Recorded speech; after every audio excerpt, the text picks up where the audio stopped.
Amazon has been hugely disruptive due to the brilliance of Jeff Bezos, whom Charlie earlier called the business mind of our generation. What is your current outlook on Amazon, and why hasn't Berkshire bought in?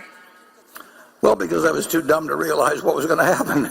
Even though I admired Jeff, I've admired him for a long, long time and watched what he was doing, but I did not think that he could succeed on the scale he has, and I certainly didn't even think about the possibility of doing anything with Amazon Web Services or the cloud. So if you'd asked me the chances that while he was building up the retail operation, that he would also be doing something that was disrupting the tech industry, that would have been a very, very long shot for me. And I've underestimated,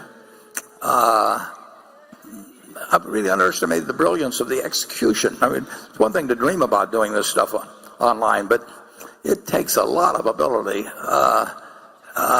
And you can read his 1997 annual report, and he laid out a roadmap, and he's done it in spades. And if you haven't seen his interview on Charlie Rose 3 or 4 months ago, charlierose.com, go to and listen to it, because you'll learn a lot. At least I did. So I just plain, it always looked expensive, and I really never thought that he would be where he is today.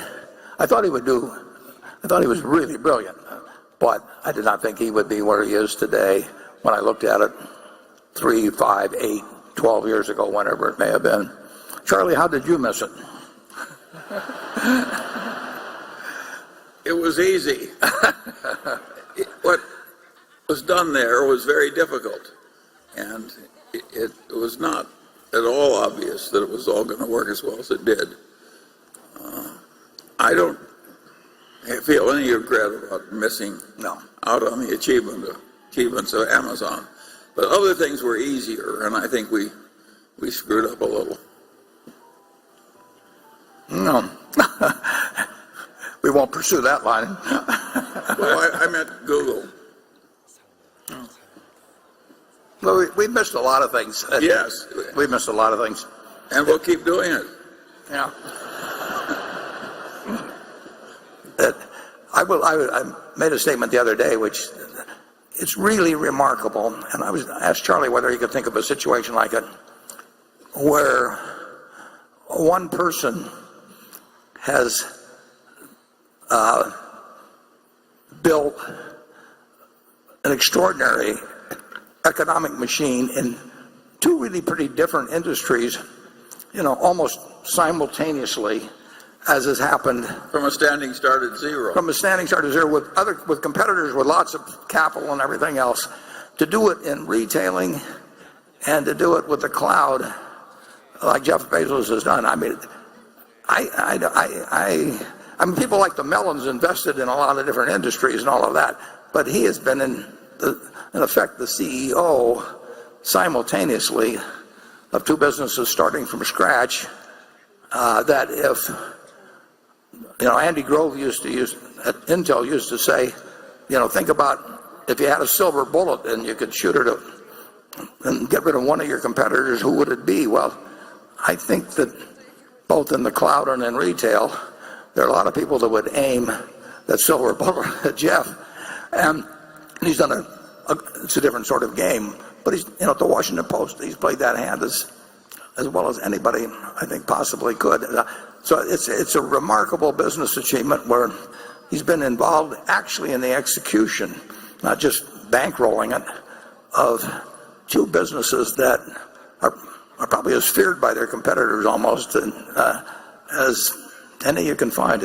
Charlie, you got further thoughts? Well, we're sort of like the Mellons, old-fashioned people who've done all right. And Jeff Bezos is a different species. And we missed it entirely, incidentally. We never owned a share of Amazon. Okay. Warren, for years you stayed away from technology companies, saying they were too hard to predict and didn't have moats.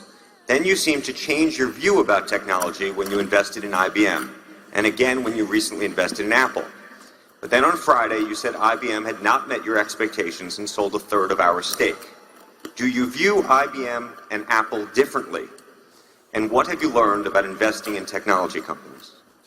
Well, I do view them differently, but obviously, when I bought the IBM, started buying it 6 years ago, I thought it would do better in the 6 years that have elapsed than it has. And Apple, I regard them as being a quite different business. I think Apple is much more of a consumer products business in terms of in terms of sort of analyzing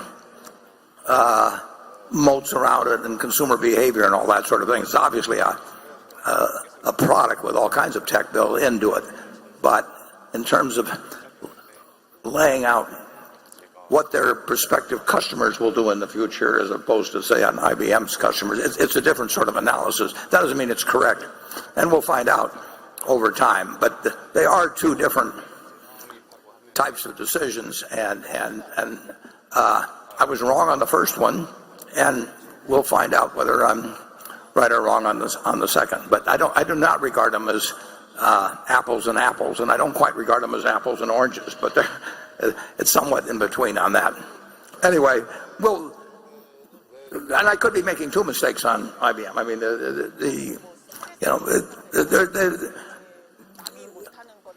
it's harder to predict, in my view, the winners in various items, or how much price competition will enter in to something like cloud services and all that. Charlie?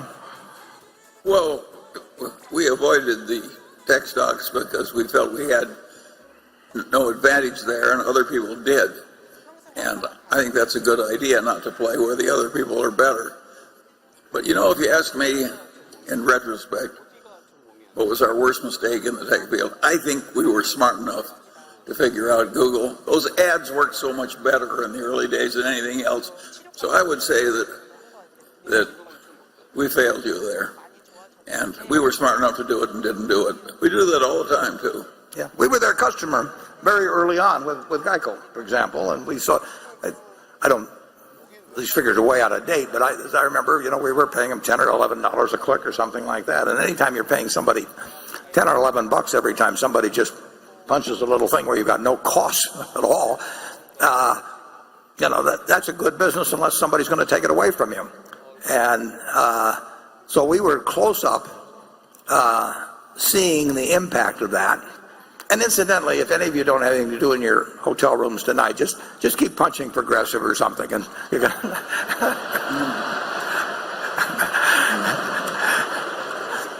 don't really do that. The thought just happened to cross my mind. But that is, you've never seen a business, almost never seen a business like it, where and I think for LASIK surgery and things like that, I think the figures were, 60 or 70 bucks a click with no incremental, no cost. So, and I knew the guys. I mean, they actually designed their prospectus. They came to see me, and a little bit after the original one, when they went public, I had plenty of ways to ask questions or anything of the sort, educate myself, but I blew it. We blew Walmart too. When it was a total cinch, we were smart enough to figure that out, and we didn't. Yeah, figuring out execution is what counts. So,